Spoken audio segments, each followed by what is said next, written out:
This is a presentation that was shared with teaching staff on September 25th of 13, and I'm going through online and redoing this presentation so that those that weren't there have a chance to look at it as well.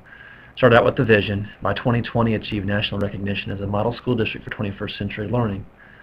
The vision's out there to push for innovation and for collaboration and for the newest things that are going on, not just in the state of Kansas, but also in this nation. And having the district be a model for that would be the hope and the dream of the whole initiative. Having that vision starts with a solid foundation and values and beliefs and a purpose. The two lists here. One is the do's, our beliefs, and then one is the B's. I mean, the do's is the beliefs, the B's is the values that go with that. The do's are going to be the action statements that follow along with it.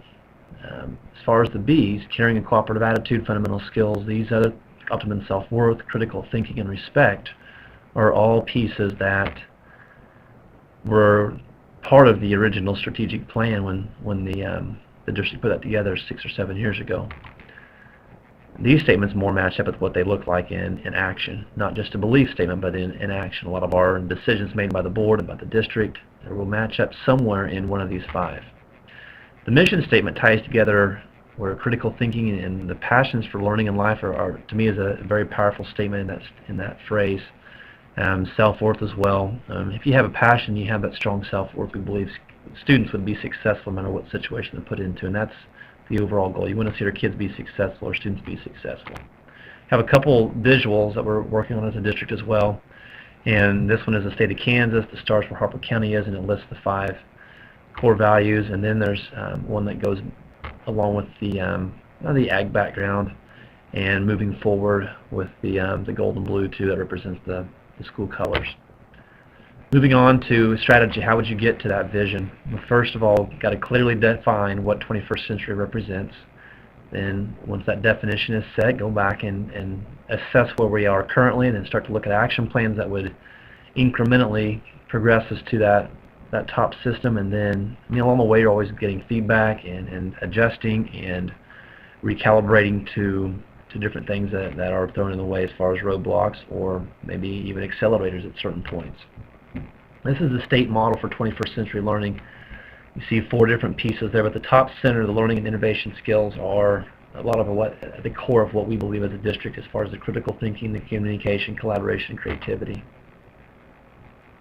This next piece is how we collect our data and reflect on what's going on and make adjustments ourselves. It's based off of survey information that's collected from students, parents, teachers, community members, and 18 pieces of this pie all represent different pieces to an effective school system, with the top 3 that are being highlighted as the foundation of what we would want to work on to start with. We started this survey process last February, gathered some baseline data, and at this point the 3 pieces to work on the most for this year would have been all those 3 at the top: define that educated purpose, which goes back to that vision and its core beliefs, and then clearly defining what is powerful learning, and then what is powerful to learn. So what is powerful learning to us is what we have called instruction. What is powerful to learn is going to be the curriculum. So it's really defining what our curriculum and instruction is all about.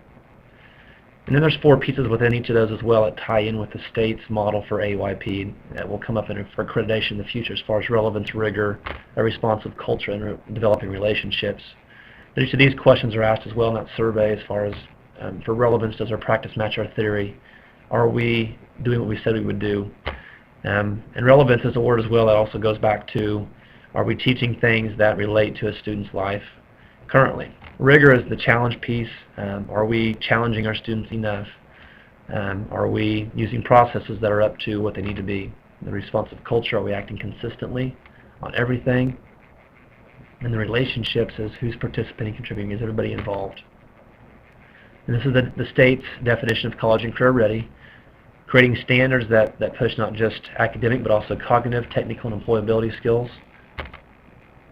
This is also currently a state model that has not yet been approved. Key thing, this has not yet been approved, or may not even be approved by the federal government when it comes to accreditation. But each grade 3 through 8, a district would choose either a state assessment or an Aspire test, which is through ACT, And then once the student gets to high school, they would have the option of taking these different options of assessments.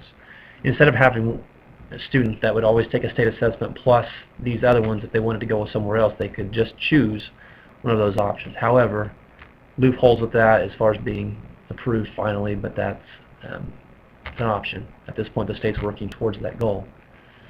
Two initiatives that are two challenges that are currently facing the district have to do with tax, state aid, and supplemental general, and then have issues with human resources as far as teachers not in classroom sizes not being equitable across the district. To start with, on the finance piece, I put together a diagram that shows probably the four biggest chunks that go into our funding system. General fund, we have supplemental general, capital outlay, and bond payments as far as the dollar amounts that come in from taxpayers in the state. The red triangle represents state aid, and over the past few years our valuation has increased where this triangle is getting smaller and smaller because of the equitable formula the state has put together to balance state funding for schools. As we have a higher valuation, more money goes to other districts that don't have that opportunity. So what it means is this: currently 25% of our LOB, or supplemental general, is state aid. As that increased valuation is accounted for next year, we would drop our state aid to 0%, which is about $450,000 or 5 mils on the tax levy. However, if, and this yellow bar down here represents if our valuation continues to climb, that drop in state aid will be less noticeable. And you can see over the past few years where our percent of state aid is big compared to that valuation increase. And this increase includes the 10-11 year when it went up to 3.5%. You can see that that huge increase from here to here was reflected in this 25.01. And so that's why this increase from this year to this year is going to be reflected in next year's amount. However, this is the hypothetical or the unknown. If our valuation does go up, 5 mils would not be needed to generate that $450,000 if we stayed at the same mill rate. We could end up not having to increase and just keeping the mill rate the same, and it would make up that difference. But that's an unknown at this point. The other issue is classroom sizes. And at this point, there are numbers in these graphics. However, the numbers are important because they help identify the colors. But the colors are this. In the elementary schools on this left side, we have several classes that are above 20. So anything that's light pink or reddish color is above 20 in size. Anything that's yellow is below 8. And on the high school in the side of things, there are these numbers of classes that are above the 20, and then that many that are below 8. The differences, though, there are much more opportunities in high school for different high school classes, and not the same setup in grade school. However, kindergarten, first and second grade is a very important time of a child's development, where small class sizes are very important. If students do not understand the basics by the time they get to these high school opportunities, they will not be able to take full advantage of those. So currently the district is looking at options that would help balance not just that resource end, but also the financial end that's possibly hitting the district.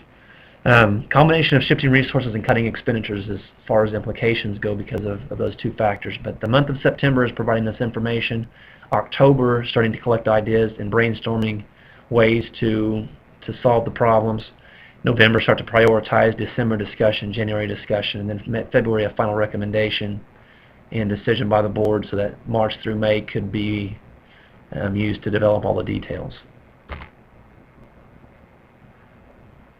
Back to the very beginning again, this was just an overview of what was going on currently in the district, and I appreciate the time that you took to listen and to be a part of what's going on in USD 361. Thank you.